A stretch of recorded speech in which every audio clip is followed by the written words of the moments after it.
In today's video, we'll be going over a massive PlayStation 4 games leak thanks to a Walmart Canada listing. We've also got a lot of new information on Days Gone thanks to the guys over at Game Informer. They've got a huge exclusive on the game. And then we'll round the video out by taking a look at some great PlayStation 4 game deals available right now. All of those deals are on the physical side of things. Gamefly is having a great sale, so we'll go over those as well at the end of this video. First, let's take a look at this gigantic Walmart Canada listing that may have leaked a bunch of PlayStation 4 titles. Thanks to Wario64 over on Twitter for posting this. And there's a couple of Xbox One titles that I do want to mention real quick as well because there's some significant games. So right away you can see the Division 2, that's already been confirmed, so nothing major there. A new Splinter Cell, that's been rumored for a long time, and I would love to see the franchise come back. Blacklist was such a great game, but it released all the way back in 2013 prior to the release of the PlayStation 4 and Xbox One. That's been heavily rumored too, so that makes a lot of sense. We've also got Insurgency Sandstorm listed. We knew about that. How about this one, Just Cause 4? I know a lot of you guys are skeptical about Just Cause 4 because of the train wreck that Just Cause 3 was. Hopefully with the power of the PlayStation 4 Pro and the One X, Just Cause 4 turns out to be a better experience than 3. That game just had so many issues from a technical standpoint that it wasn't even enjoyable to play. Dragon Quest 2 is listed on there for PlayStation 4 and Xbox One. Not sure what that is. We know Dragon Quest 11 Echoes of the Elusive Age is going to be released in September, so who knows what that game is. We also have Destiny Comet listed. I believe that's a Destiny Complete Edition. I've been saying that a lot, that yes, while Destiny is available for like $10 right now, maybe it's best to wait on that for a Complete Edition, and it looks like that is coming. Interestingly enough, Final Fantasy VII Remake is listed on Xbox One. Now, we do know the FF7 Remake will be releasing first on PlayStation 4, but they specified that the game would be just released first. It's not an exclusive. We saw Microsoft pull that with Tomb Raider, and I imagine that the FF7 Remake would be released on Xbox One down the line.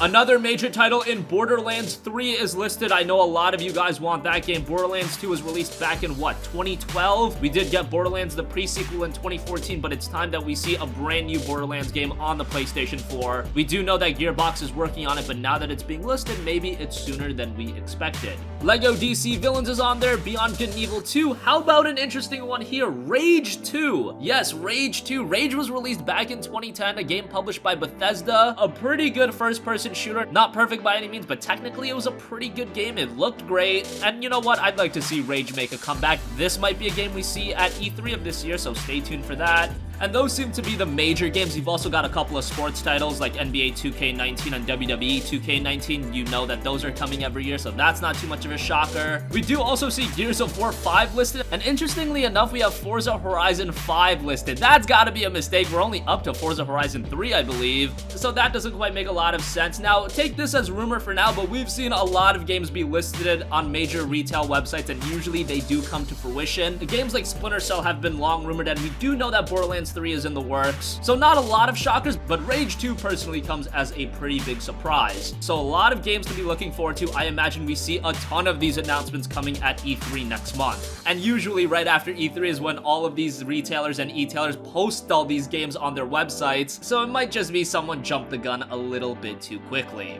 Okay, moving on from that, we've also got a ton of new Days Gone info. Like I said yesterday, Game Informer has a gigantic exclusive with the game, so make sure to check that out if you do have a subscription to their magazine. A lot of cool information. A Reddit user over at r/PS4 did round out a lot of the information, so if you want to take a look at a lot of that in a condensed form, I'll leave a link to that in the description box. But one very interesting component is creative director John Garvin has spoke on how long the game will be, and it might be a little bit of a surprise. He said this, quote, "The Golden Path is going to take you about 30 hours, but it's going to take you a lot longer than that because things are going to happen to you along the way depending on how careful you are and how much you pay attention." So it seems like a complete run of Days Gone would take around 30 hours, but obviously in a game like this that is open world, you're probably going to get sidetracked with doing other things, discovering other elements of the world, that it probably will take you a little bit longer. A couple of few interesting news bits that come from that Reddit post, and I'll leave a link to that in the description box. The game has been in development for around 5 years. Uncharted Golden Abyss was released back in 2011, 2012 over here in the States, so that makes some sense. More than 100 developers are working on this game. Sony Bend has doubled in size since 2016. The game itself is set to have no fetch quests or time trials. Everything that you do in the game has some sort of context and some sort of meaning to the overall world, so that's very exciting. That's one of the main issues with a lot of open world games, that yes, they're packed to the brim with content, but a lot of that content is kind of meaningless. It looks like with Days Gone, everything you do in the game has some sort of overall impact to the game's world.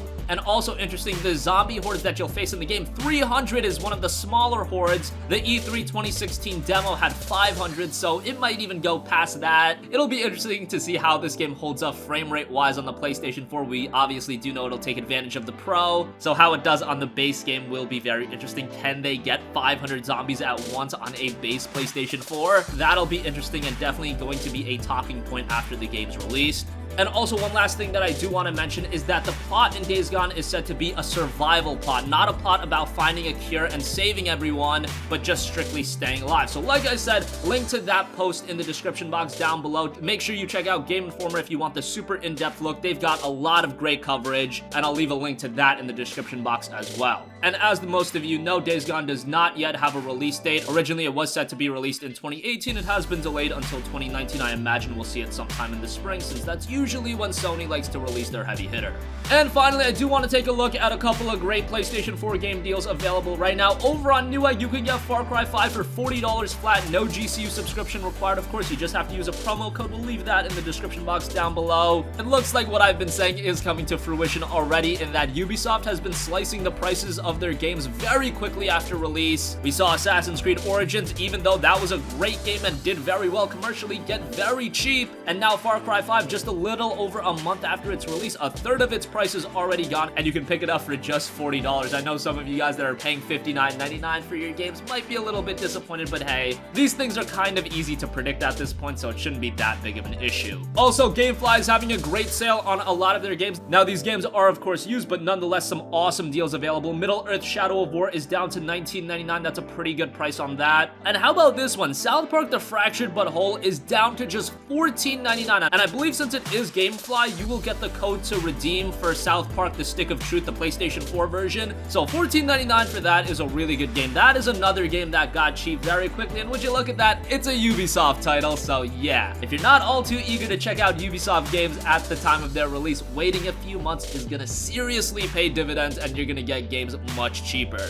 Been saying that for quite a while, and it looks like it continues to hold true. That's gonna conclude this video, guys. Let us know your thoughts in the comments section down below. What do you think about all of those PlayStation 4 game leaks? A brand new Splinter Cell, Dragon Quest 2, what is that? Just Cause 4, are you excited for that, or did Just Cause 3 turn you completely off? Rage 2, Dreams is listed on there as well, so it looks like that game is still alive. Borderlands 3, of course. A new Assassin's Creed, I hope we don't get that this year. We've been told that that is probably gonna be a 2019 title, so let's hope that stays true. Let us know what you think about Days Gone. 30 hours to complete the game, but a lot of extra content is going to be present, and a lot of new news about that game has come out. And again, some great PS4 game deals. Far Cry 5 down to just $39.99 already. It's only been, what, 5-6 weeks since its release? That is a little bit ridiculous. And over at Gamefly, you can pick up Middle-earth Shadow of War, $19.99, South Park: The Fractured But Whole, $14.99, a couple of other decent deals available as well. I see Uncharted: The Lost Legacy expansion for $17.99, still a little bit expensive, but not bad for that either. Sound off with your thoughts in the comments section down below. Thank you for watching, and goodbye.